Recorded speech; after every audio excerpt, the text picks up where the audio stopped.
नमस्कार दोस्तों, study for all agriculture competitive exam में आपका स्वागत है।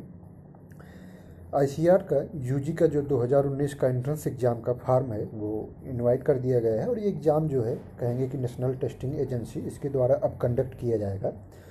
इसमें कुछ महत्वपूर्ण बातें हैं जो फॉर्म में फिलअप करते वक्त या जनरली क्वेश्चन पुटअप होते हैं, उन सभी को हम देख लेते हैं। सबसे पहला तो एक क्वेश्चन ये पुटअप किया जाता है कि जो इंटरमीडिएट अगर कोई बायोलॉजी का है या मैथ का है तो वो कौन से सब्जेक्ट से पेपर दे सकता है। जनरली वो ये चाहते हैं कि एग्रीकल्चर सब्जेक्ट से, तो वो चीज़ें अभी इसमें वीडियो में कहेंगे कि आपकी क्लियर हो जाएंगी। तो इसमें महत्वपूर्ण चीज़ें ये हैं कि कहेंगे कि ऑनलाइन जो सबमिशन है एप्लीकेशन फॉर्म का, वो आपका अर्थात कहेंगे कि 1 से 30 अप्रैल के बीच में है। और कहेंगे कि ट्रांजैक्शन का 1 मई तक आप कर सकते हैं। जो फीस है 700 रुपये, 350 रुपये है।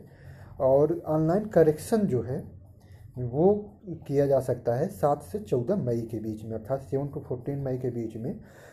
कोई अगर करेक्शन करना चाहता है तो करेक्शन कर सकता है। और 5 जून से जो है आपके एडमिट कार्ड जो है, जनरली टेंटेटिव डेट ये है कि 5 जून को एडमिट कार्ड जारी हो जाएगा। और एग्ज़ाम जो डेट है उसकी अगर बात की जाए तो वो 1 जुलाई है। 150 क्वेश्चन आते हैं और टाइम ये आपका रहेगा। और इसमें कहेंगे कि जो अदर चीज़ें हैं जैसे कि आपका स्कॉलरशिप, अदर जो चीज़ें हैं वो सभी देख लेते हैं। और डिक्लेयर ऑफ द रिजल्ट 17 जुलाई तक, उम्मीद है इनकी कोशिश रहेगी कि 17 जुलाई तक रिजल्ट जारी कर दिया जाए। और कुछ जो महत्वपूर्ण चीज़ें हैं जैसे सिलेबस से रिलेटेड है या अदर जो चीज़ें हैं वो देख लेते हैं। महत्वपूर्ण चीज़ें जो जनरली एग्ज़ाम के लिए जैसे इसमें देखिए आपका एनटीए क्या है, आईसीआर क्या है, इन सभी के बारे में पूरा दिया गया है कि क्या चीज़ें इसमें, यूनिवर्सिटी क्या है, साल्ट जैसे एनटीए अर्थात ये human resource development government of India के अंतर्गत है। आईसीआर के बारे में दिया गया है। इसमें आपका यूजी कहेंगे कि जो एग्ज़ाम है वही चीज़ें फिर से दी गई हैं। 1 से 30 1 जुलाई को आपका एग्ज़ाम होगा और ये 17 जुलाई तक रिजल्ट निकाल देंगे। ये आपका है कहेंगे कि स्कीम ऑफ एग्जामिनेशन। तो स्कीम जो है आपके एग्ज़ाम की, कहेंगे कि अगर इसमें देखा जाए तो वही है कहेंगे कि सीबीटी अर्थात कंप्यूटर बेस्ड जो है ये आपका होने वाला है, अर्थात ऑनलाइन एग्ज़ाम होगा, पहली चीज़। दूसरा ड्यूरेशन 2.5 आवर्स का है और 150 क्वेश्चन है, 50 क्वेश्चन ईच सब्जेक्ट। और ये मल्टीपल टाइप के क्वेश्चन होंगे। जो क्वेश्चन हैं ये मल्टीपल टाइप के, ये तो जाहिर सी बात है मल्टीपल के। और 4 मार्क्स का एक क्वेश्चन होगा और एक जो कहेंगे कि माइनस मार्किंग होगी। और दूसरा एक क्वेश्चन बड़ा ही पूछा जाता है कि किस मीडियम में रहेगा। तो जो यूजी का है वो इंग्लिश और हिंदी दोनों मीडियम में फॉर्म रहता, कहेंगे कि पेपर रहता है, इंग्लिश और हिंदी दोनों मीडियम में रहेगा। अब देखिए इसमें जो मेजर कहेंगे कि आप सभी क्वेश्चन पूछते हैं, each candidate has attempt only 3 subject, अर्थात एक कैंडिडेट को केवल 3 सब्जेक्ट कहना है कि सेलेक्ट करना है एग्जाम के लिए। स्टडी 12th स्टैंडर्ड, अर्थात जो आपका 12th है वो जिस सब्जेक्ट से है, अर्थात अगर आपका फिजिक्स केमिस्ट्री मैथ है तो आप फिजिक्स केमिस्ट्री मैथ लेंगे। बायोलॉजी से हैं तो बायोलॉजी केमिस्ट्री फिजिक्स लेंगे। और अगर एग्रीकल्चर हैं तो एग्रीकल्चर वालों के लिए थोड़ा सा बेनिफिट कह सकते हैं कि एग्रीकल्चर लें। इसके अलावा चाहे बायोलॉजी लें, केमिस्ट्री लें, फिजिक्स लें, इन चारों में से ऑप्शन बनाने का रहता है। इसका मतलब एग्रीकल्चर कोई नहीं ले सकता है। अब इसके हिसाब से तो यही हुआ। And the same option to be chosen in the application form, और सेम ऑप्शन आपको क्योंकि पहले ही एप्लीकेशन फॉर्म में चूज करना है। और उसके बाद question paper will be 50 multiple choice objective type question each subject के होंगे। तो ये चीज़ें हैं। और माइनस मार्किंग है तो इसलिए गलत क्वेश्चन जो आपको नहीं आ रहा है उसके बारे में नहीं करना है। जो सिलेबस है, सिलेबस देखिए आईसीआर की साइट पे दिया गया है, तो सिलेबस के ऊपर हम एक अलग से वीडियो बना देंगे। तो ये सभी चीज़ें हो जाएंगी। अब आपका रिजर्वेशन हुआ तो रिजर्वेशन का जो क्राइटेरिया है, दूसरी चीज़ ये है कि जनरली ये भी क्वेश्चन पूछा जाता है कि कितना परसेंट होना चाहिए। 50% फॉर जनरल ओबीसी और अदर के लिए 40%। और अगर 49.99% होगा तब भी आप 50% नहीं माने जाएंगे। इसका मतलब 50% होना मिनिमम कंपलसरी है। तो ये चीज़ें हो जाएंगी। और जो एग्ज़ाम की सिटी है, कहेंगे कि जनरल एलिजिबिलिटी क्वालिफाइंग 10+2 होना चाहिए। अगर कोई अपीयरिंग है तो अपीयरिंग भी डाल सकता है। और कहेंगे कि ये आपका 50% qualifying examination enumerated above securing not less than आपका 50%, और जो 40% हो जाएगा SC/ST के लिए। ये चीज़ें हैं। देखिए इसमें दिया गया है candidate 49.9 marks on is her qualifying examination then it will not be rounded off 50%। तो ये चीज़ें हो जाएंगी। एज लिमिट ये भी एक बड़ा महत्वपूर्ण होता है यूजी के लिए। तो एटलीस्ट कहेंगे कि ये आपका 16 साल होना चाहिए। 31/8/2019 के से आप कैलकुलेट करेंगे। 31/8/2019 से कैलकुलेट करने के बाद मिनिमम 16 कहेंगे कि 16 ईयर का होना चाहिए।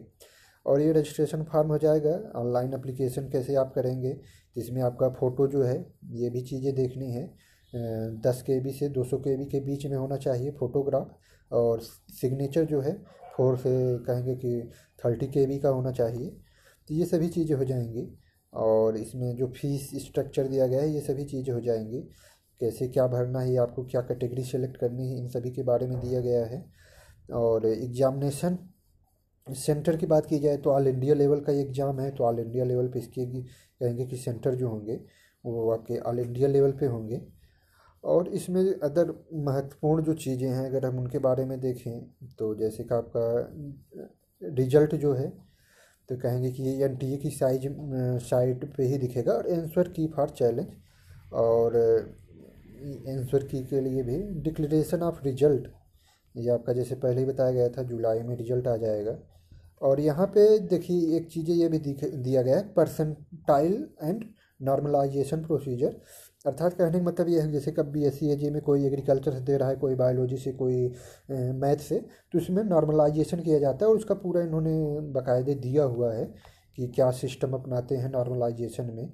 और कंप्यूटर बेस्ड एग्ज़ाम होगा आपका, ये तो क्लियर है।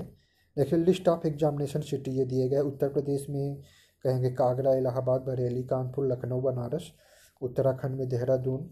तो ये सेंटर हैं जो आपके वो ऑप्शन में आपको दिखाई देगा। जो भी वो देख के अपना उस हिसाब से फॉर्म फिलअप करें। ये सभी चीज़ें हो गई। BSc agriculture, BSc horticulture, BSc forestry, BSc community science, ये सभी चीज़ें हो जाएंगी आपके एग्ज़ाम में। अब देखिए इसमें BSc एग्रीकल्चर के लिए PCM, PCB और इंटर एग्रीकल्चर ये होता है। और subject to be attempted in the entrance exam PCB, PCM, PCA and ABC, ये 4 ऑप्शन होंगे। तो इसका मतलब ये है एग्रीकल्चर वालों के पास ABC और फिजिक्स, केमिस्ट्री, एग्रीकल्चर ये दोनों ऑप्शन रहेंगे। बाकी जो सब्जेक्ट्स हैं उनके पास वही ऑप्शन होने वाला है। तो ये चीज़ें हो जाएंगी। और subject is accreditation by the national agriculture association. और इसमें as per the dean committee report agriculture marketing cooperation subject has been dropped in admission of UG programme. तो ये चीज़ें हैं। और ये आपका कोड फॉर क्लास 12, ये आपका कोड भी दिया गया है किस यूनिवर्सिटी के हैं, किस बोर्ड से हैं, कहेंगे क्या बोर्ड है, ये सभी चीज़ें। और इसमें आपका ये फीस ये महत्वपूर्ण उतना नहीं है, ये सभी चीज़ें तो आप सभी जानते हैं। अगर करेक्शन के लिए ये देखिए कैसे आप फॉर्म फिलअप करेंगे। तो ये आपका हो जाएगा कहेंगे कि इस तरीके से step for online ICR UG के लिए आपने किया ICR UG। उसके बाद आपका application number, password, inter security please, ये सभी पिन डालना है। तो registration, application form, image upload, fees payment, अर्थात आपका फीस पेमेंट सबसे लास्ट में होगा। पहले रजिस्ट्रेशन होगा, उसके बाद एप्लीकेशन फॉर्म सबमिट होगा, उसके बाद इमेज लगेगा और उसके बाद फीस पेमेंट करना है। तो ये सभी चीज़ें हैं। और इन सभी चीज़ों को कहेंगे कि एक तरीके से अपनाते हुए फॉर्म को जो है वो फिलअप, रजिस्ट्रेशन फॉर्म में क्या क्या चीज़ें लगनी है जनरली क्वेश्चन पुटअप हो जाता है।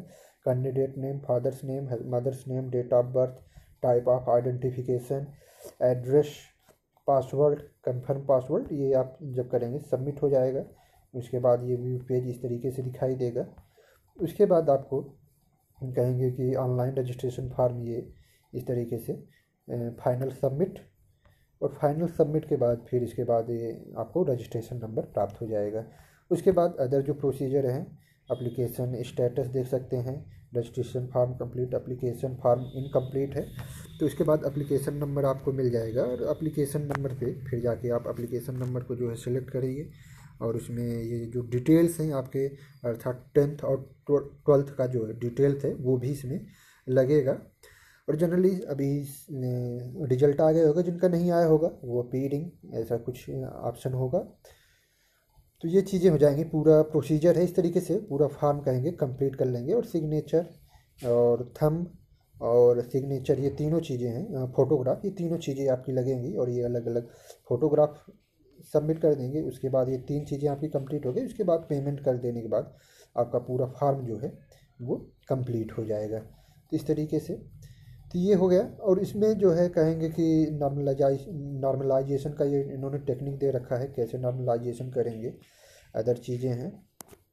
देखिए ये टेक्निक दे रखा है इन्होंने। तो इसको PDF रूप में हम अभी ग्रुप में शेयर कर देंगे, वहाँ से आपको अगर और इससे ज़्यादा जो जानकारी चाहिए वो मिल जाएगी।